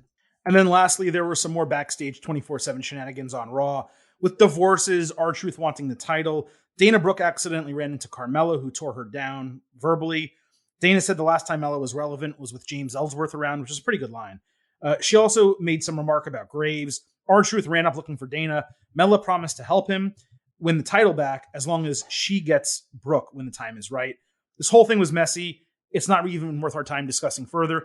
As I've said, good one week, bad the next. Never good enough to justify being on television. It was bad this week. I actually thought this was fine because it got serious. The mentioning the chinless guy. I didn't realize. I was trying to figure out who that was. You saying James Ellsworth made me realize that. That was great. Dana saying Corey Graves couldn't cut it. I like that. There was an edge to this that we never get with this 24/7 stuff.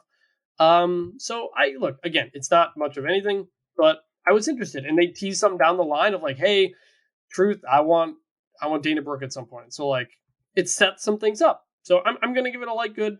I appreciate the effort. The only real positive is that they're moving away from the marriage love bullshit. That's the biggest thing I can take away from it, honestly. Yeah. Sorry to hear about the divorce news for those folks. Yes. 2 long-term relationships just absolutely ravaged by WWE booking. That was the good, the bad, and the ugly, which means that was the WWE edition of the Getting Over Wrestling podcast. Now in the books. We will be back on Thursday with our next show covering all things AEW and NXT.